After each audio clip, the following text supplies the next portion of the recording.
So I thought today I'd come out and do a bit of a video outside today. As you can see, after last night's flash floods, the river's a bit full today. I don't know if you can hear the stream in the background raging through. Normally you can see this tree here. Normally you can go down and see its roots. So yeah, you can see just how much rainfall we've had, certainly last night, and it's not, shall we say, being fully flooded. I suspect elsewhere might have had different problems, but this is where it's been bad, like here. Sometimes, if it's really bad, it will reach up to here. So you can tell that it's definitely been a lot of rainfall, but it hasn't reached up to here. So, sort of one good thing, because the last thing we want is floods up here. But today, yes, we are talking about the leaks, because interestingly enough, we had Rishi Sunak's leak. Now, Rishi Sunak's leak seemed to have come from, well, no, it didn't seem to come from, it came from journalists, from what we can tell, covering his campaign speeching, his hustings. That's what he was doing, that's what he was recorded doing, that's what he got caught doing. So, he's definitely,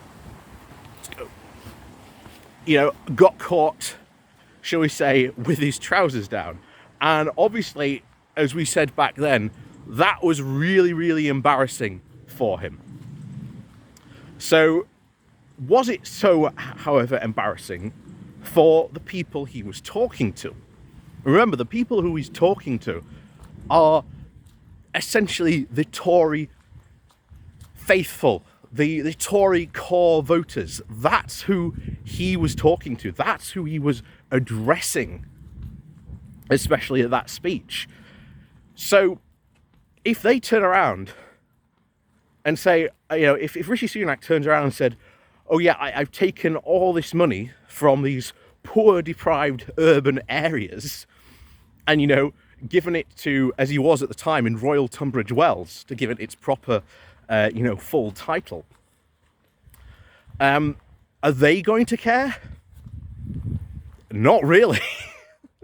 Not really, not one bit. So that's why, even though that clip did come out, and trust me, that clip should be played from now until the next general election, just to show you that they really don't care about the red wall, that they do not care about levelling up, that promise was, just as always, going to be a very, very broken one. So, let's go and cover what Liz Truss had to say. But before we do that, please do remember, hit that like, share and subscribe button. And of course, down below, there are links to my Patreon page, my one-off donation link called Buy Me a Coffee, where you can buy me a coffee, or you can use the YouTube thank you button, that's down below as well.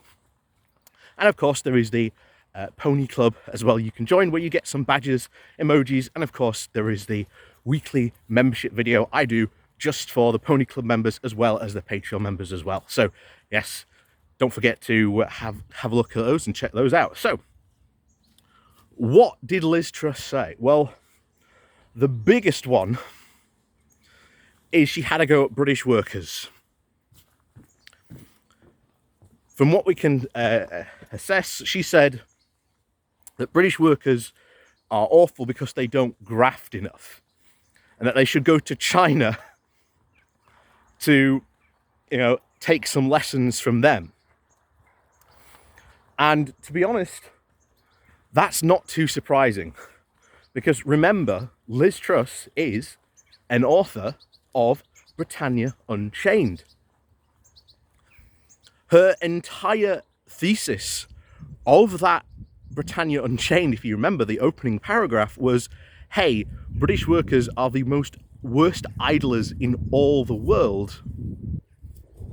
That's why they should have their workers' rights taken away from them. So, always remember that she was one of the key people in that decision of writing that book, of writing that opening. She had to give sort of her assent to that book. So she was key to it. So these comments don't really come as that too much of a shock. Where did they come from? Seems to come from a more open mic. And this seems to have been caught, essentially. And it's very embarrassing. But is it embarrassing enough to lose her sort of Tory support? Not really. Not in this contest. If anything, the vast majority of those Tory voters are going to be supporting her and be very supportive of those comments that she made. So make no mistake, while this is embarrassing, for this to come out, and if she is Prime Minister and it comes to the next general election, these comments will be played and will come back to bite her, especially if she hopes to hold the red wall. And this isn't going to damage her. There's a lot of people saying, how much damage is this going to cause? This is going to do nothing, at least in this contest. If this was a general election, those comments would be, would be massively damaging. Massively. Especially in, the red wall areas where they won in 2019. But because this is a Tory leadership election, most of the Tory party faithful, and for what we've seen, the Tory party is still very, very much on the Johnson truth train.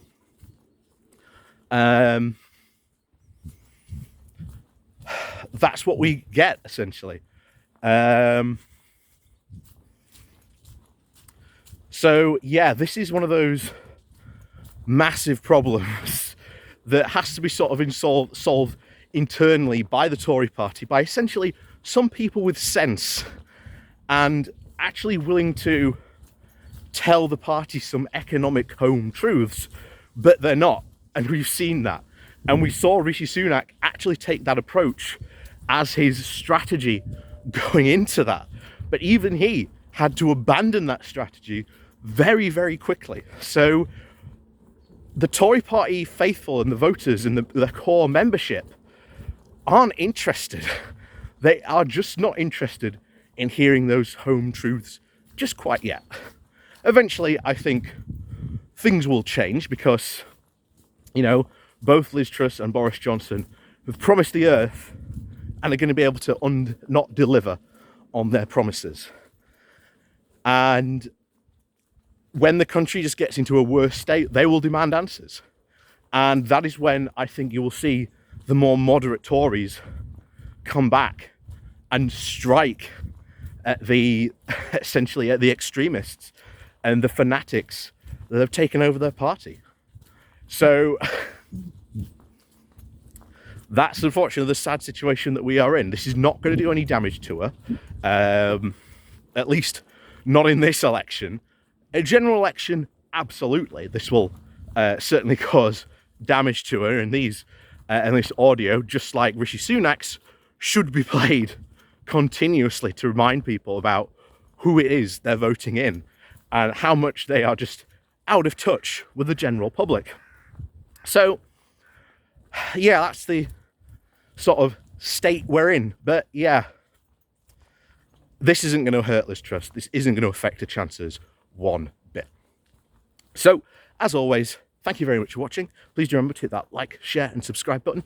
And of course, down below, there's a link to my Patreon page and a notification link called Buy Me Coffee, where you can, buy me a coffee. And as always, thank you very much for watching. I'll see you all next time.